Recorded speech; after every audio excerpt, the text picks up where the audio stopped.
नमस्कार, न्यूज 7 में आपका स्वागत है। तलक्कड़ रेत में दफन हो जाए, मालंगी कावेरी में डूब जाए और मैसूर के राजाओं को कोई संतान नहीं होगी। ये श्राप श्रीरंगपट्टनम के तिरुमाला राजा की पत्नी अलमेलम्मा ने वोडेयार राजा को दिया था।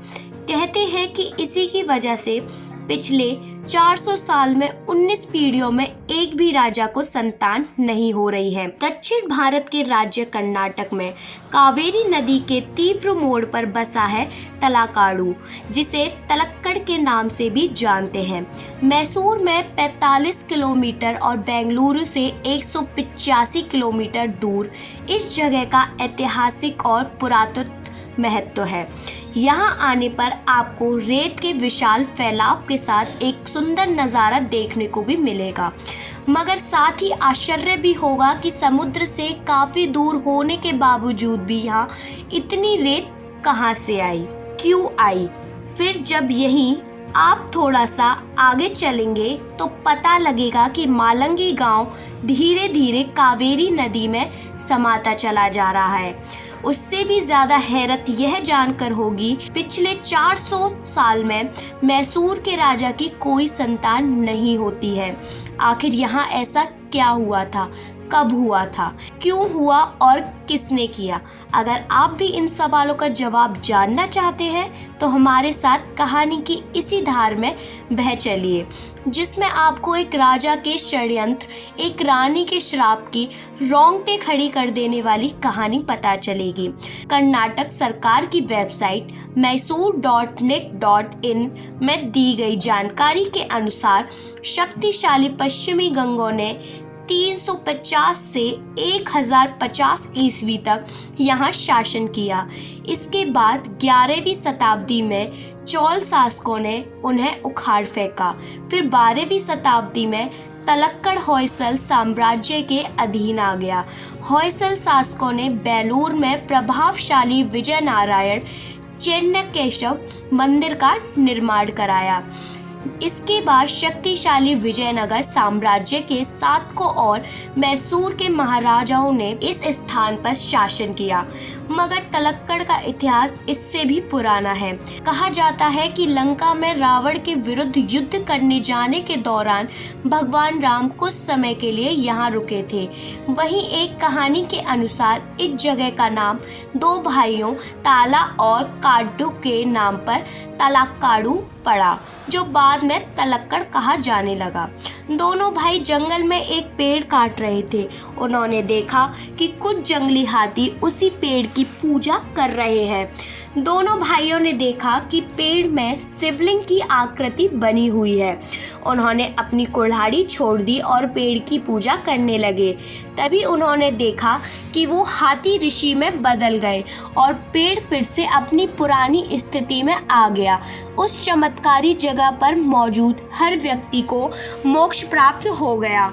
अब वीरभद्र स्वामी मंदिर के सामने जुड़वा भाइयों का प्रतिनिधित्व करने वाले दो पत्थर रखे गए हैं। ये तो हुई तलक्कड़ के बनने की कहानी, मगर सवाल यह है कि ये जगह बर्बाद क्यों हो गया। OTT प्लेटफॉर्म डिस्कवरी प्लस के शो एकांत के अनुसार 14वीं शताब्दी से मैसूर में वोडेयार राजाओं का शासन था।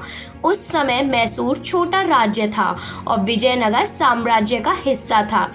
पास का श्रीरंगपट्टनम राज्य मैसूर से बड़ा था।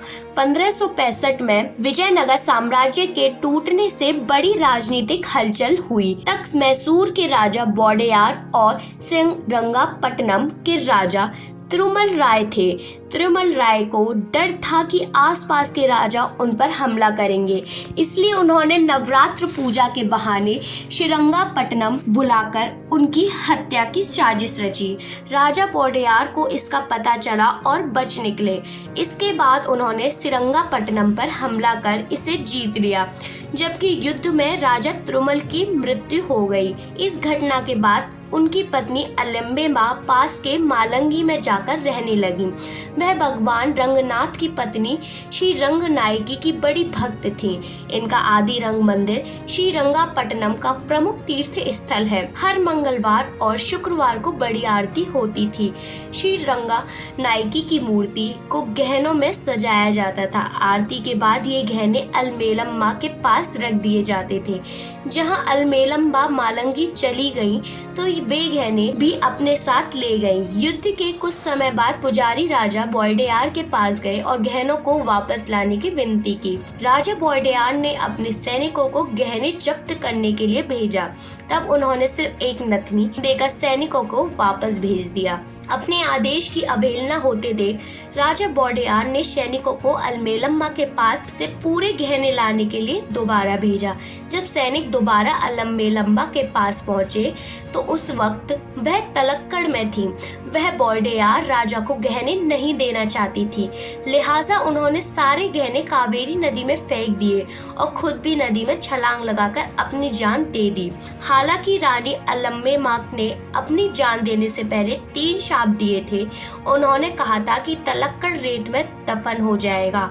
आज इस जगह पर रेत के अंबार देखकर कोई भी कह सकता है कि यह निश्चित ही उस श्राप के कारण हुआ है, वरना वहाँ जो मंदिर बने हैं वो बिना ठोस जमीन के आधार के बनना नामुमकिन थे। दूसरा श्राप की मालंगी गांव कावेरी नदी में डूब जाए, यह भी कमोवेश सच होता ही दिख रहा है। कहते हैं कि यह गांव ऐसी जगह स्थित है जहां कावेरी नदी तीव्र मोड़ ले रही है और उसकी वजह से गांव की मिट्टी का कटान लगातार होता चला जा रहा है। इसकी वजह से गांव धीरे धीरे कावेरी में समाता जा रहा है। तीसरा और आखिरी श्राप कि मैसूर के राजाओं को कोई संतान नहीं होगी। पिछले 400 साल में ऐसा ही हो रहा है। हर बार राजा किसी बालक को गोद लेता है और उसे राजा बनाता है। चूंकि वह बालक पहले से राजा नहीं होता है तो उस पर श्राप हावी नहीं होता है, मगर जब उसकी संतान होती है तो वह जन्म से ही राजकुमार होती है जो आगे चलकर राजा बनती है। बस यही से रानी का वह श्राप उस पर लग जाता है और उसे संतान नहीं होती है। फिर वह भी किसी बच्चे को गोद लेता है और उसे राजा बनाता है। यह सिलसिला पिछले 400 साल से चल रहा है। पहले के 2 श्राप को तो विज्ञान के जानकर अपनी अपनी तरह से समझा लेते हैं, जैसे कावेरी नदी का रास्ता बदल ले या मालंगी के तीव्र मोड़ के किनारे बसे होने के कारण वह डूब रही है। मगर रानी के तीसरे श्राप का रहस्य तो विज्ञान भी नहीं सुलझा सका है।